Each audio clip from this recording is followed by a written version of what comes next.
as long as I'm near Lake Superior, whether I'm on this shore here, right on the reservation, or I'm over in Wikwemacong, or Manitoulin Island, or somewhere else on Lake Superior, even on the Canadian side, I feel like I'm at home as long as I see that lake. Yeah, okay. The lake, the water,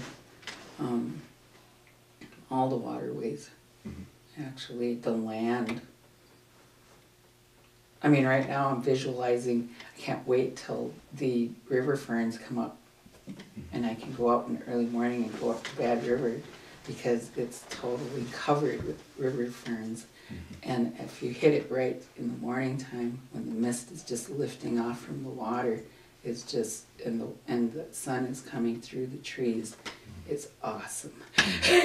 Or in the fall time, if I'm up on, over by the falls, Bad River Falls, we just call the falls. And there's a point there where you can see the entire valley of the Bad River for a long, long ways. And in the fall time, it's mostly hardwood trees in there, so it's just a burst of color through forever out there. And you can stand on this, you know, like little bluff and overlook the entire valley there. It's beautiful. So the aesthetic beauty of it, for one thing, it's just comfortable, it's just home. Now Madeline Island is totally different. It's like the sacred spot for all Ojibwe, Lake Superior Ojibwe. That's the place where meetings were held.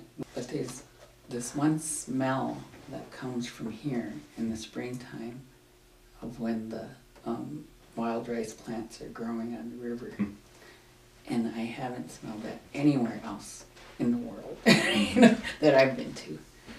But when I do, you know, when that does come up, it's like the place and the people differently, you know, and start to have a greater understanding of why we are the way we are and why we continue to live here.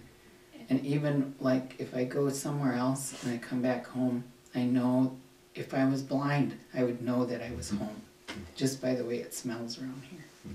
And the way the trees are in the springtime, even in the wintertime, the sound of the river cracking as it swells, you know.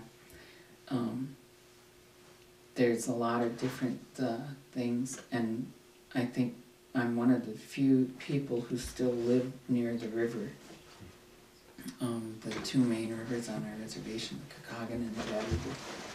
And all the people who live near that river there, they know what I'm talking about, you know, that our connection to that river and the waterways is so profound.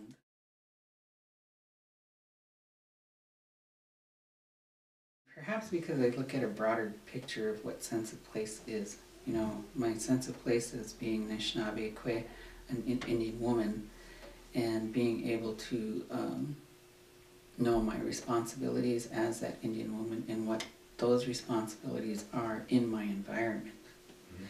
So I know where my sense of place is. You know, my responsibilities and what I do is to take care of the water, you know, and being able to petition the Spirit to bless the water, you know, that's what I do. And also, and people think, well, she's going to bless the water. I don't bless the water. I ask the Spirit to do that. And it's the Spirit that does that blessing of the water. And that's my responsibility. When you say sense of place, it's like, where do I feel comfortable? Where do I feel home? And that's here.